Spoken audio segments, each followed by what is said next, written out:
So apologies for delaying the lunch, but I'll hope to make it quick and interesting. So I'm going to talk about how we as a global team have to depend on the local execution. And I'm going to give an example of a work we did that worked really well and also some learning. So I'm going to present myself, the company, very quickly, our team, and then the Brazil case. So this was a case in Maio in Brazil that we did that I think we were very successful, and I would like to share that with you. So who am I? I'm Portuguese. You might know by the pastel de nata, very famous. I started my career in 2017 in finance.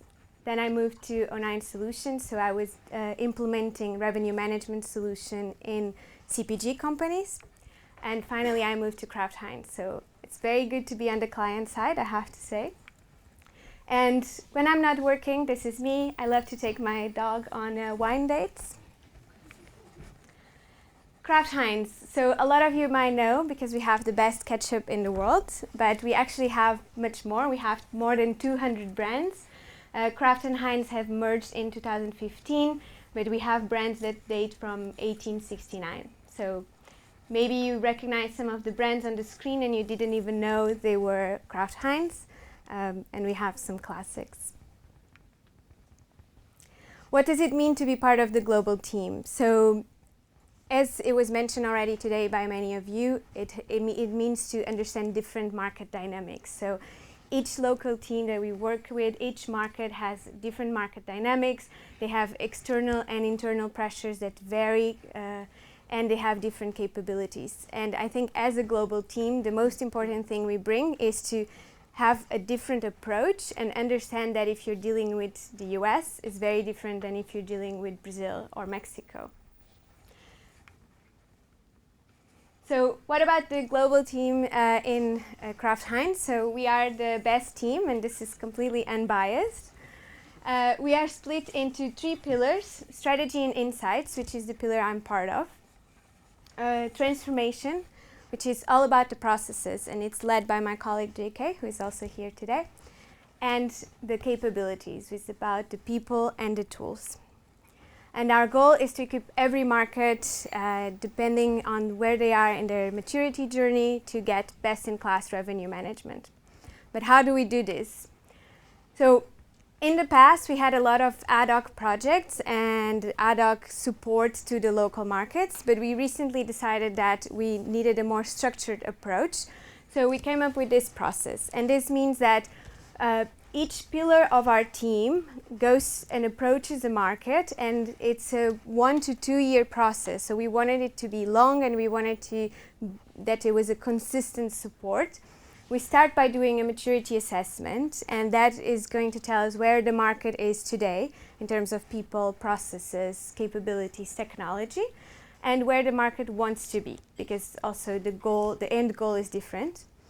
And then we do a learning journey, a roadmap, and we decide what are all the steps that need to be done to get where the market aims to be. In the middle of this, we have what is the part that my team is mostly involved, this end-to-end project, where we come to the market and together in about 4 months project, we do one category or one brand, and we do it an end-to-end project, so a complete reset. And we bring all the analytical support, market studies such as conjoint, practical playbook, and in-person workshop.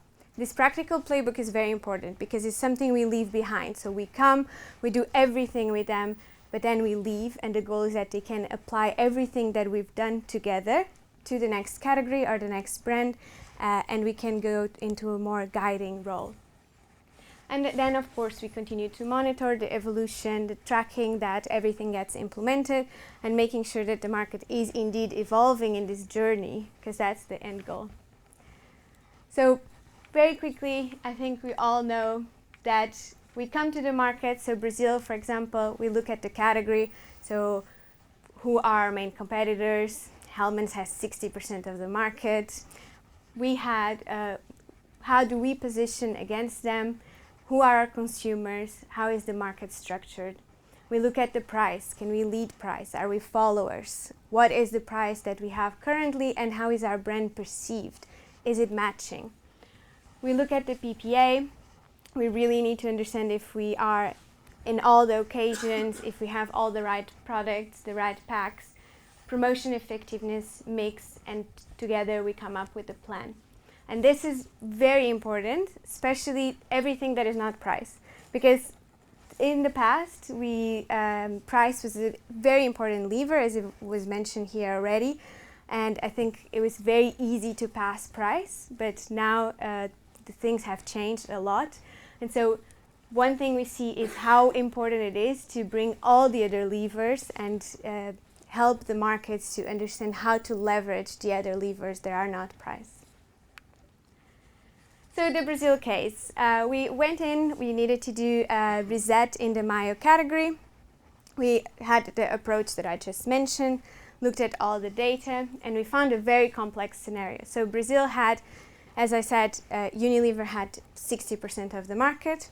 We had less than that. 3 brands, a lot of different channels, including dependency on traditional trade, which is difficult. And we also had a very different regions. So Brazil has about 5 or 6 different regions. All the regions have different consumers, different socioeconomic levels, etc. So it was very different. We had internal and external pressures. So some of the team members had left. We had a very new team. We had external pressures with inflation, with the US dollar to the real depreciation. And we came in to do this project with them, and it was actually very successful. So we did find some big changes that needed to be implemented, but we did it together with the team. And I think the main, if I had to point out 2 things that helped us to succeed, it was the cross-functional training and the 2 weeks on the ground with the local team. So cross-functional, it was super important. It has brought a lot of complexity to the project because we literally included people from innovation, marketing, sales, category, RGM, of course, trade marketing. We wanted everyone in, and this was fundamental, even though it brought more complexity. And then the 2 weeks on the ground, so I know it was mentioned here before, but really being with the team, having the investment of going there, working with them in their market, it was super important. Here's a picture of the first 2 days we actually did a training that included the sales teams, and we had some key account managers with us. We trained them on the key concepts of RGM and why it's important for them to understand the strategy and not only receive it when it's done. And then in the end, we went to the stores and tried to see how the strategy was being executed in the stores to have a real life scenario. This is a picture of a store where our strategy was very well executed, as you can see, loads of mayo. And of course, we had a lot of challenges. So I love this picture. I stole it from Andy, but I think it really describes what we face most of the time. In this case with Brazil, we had a particular challenge that we don't face that often. We realized that we needed to change the whole strategy, the long-term strategy of the market, and we needed to change the brand jobs to be done. Usually we just use that as our North Star and we work with that. We ask them what are those things that they want to achieve and we follow. But in Brazil, we realized that the data was pointing in a completely different direction. And when we went to the teams and suggested this, we faced a lot of backlash because the teams had this North Star and they were working in silos and they all had a very, they thought, clear idea of what they had to do. And they all had very, they had their ideas and they didn't want to change them. So it was quite challenging to do this.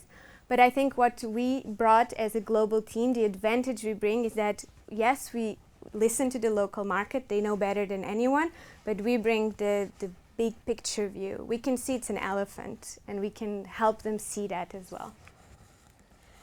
And finally, our key findings, we had a lot of brand interaction between our 3 brands, which we had to work to differentiate them. We had new brand jobs to be done and an overall new business strategy, which was completely different, and it was a great success. And we opted to follow a regionalized approach. So as I mentioned, very different regions. And I think the most amazing thing to see was the teams in the end were the ones presenting to the local leadership. So the local team actually presented the whole plan to the local leadership as their plan. And this was fundamental. This is the only way of getting things to get executed. We were just there to support. And we also got some feedback. So I don't know if this is true for any other teams that have global, but loads of times global is just this team that brings more work and they don't really know what they're talking about. They don't know us. We are different. And this time we got this feedback that's, it was anonymous. So we just got true global partner with the local team. They understood the local business, and this is a huge achievement. Not without making mistakes. So I just wanted to highlight a mistake that we did that I think it's very easy, but so we looked at some of our products, and we found that there was one specific product we had in our portfolio that we were the only ones in the market offering. And it actually was selling a lot, and the price was really, really low. And we thought, of course, we can increase the price of this product. So we looked at the data, and yes, we could. We looked at the customer willingness to pay, and we found that, yes, they were willing to pay way more. So it seemed like a no-brainer. We were like, we need to increase the price of this product. The whole RGM team agreed. Finally, we had something that it was easy to agree. But then we brought in the sales team, and they told us, actually, if we increase the price of this product in the market, it would damage the relationship with the client, and it would damage our ability to sell any other products in our portfolio. And the only way that we got this information so quick and that we got this information in time to not do this mistake was because we were involving them and we had them in the room with us to do this strategy. And we were actually failing to see the clients. So we always need to consider the 3 pillars. So key lessons: unbiased approach. So do talk to the markets, collect as many data as you can, but in the end, try to look at the big picture and have an unbiased approach, because that is the advantage you bring over the local teams. Cross-functional approach, as I mentioned, it was not easy, but it was absolutely fundamental to guarantee that the plan continues, that the team buys in, that they were the ones now defending all the work that we did. And finally, work together. So taking the time and the investment, also financial investment that it took. I flew in for 2 weeks. The head of global revenue management flew in. The head of emerging markets flew in. And we were there with the teams, working together in one room, making sure that we listened to everyone and really coming up with a plan together. That really made a huge difference. That's it. I would take any questions, or if you had any similar approaches that you would like to share, it would be great to hear. Thanks very much, Bea.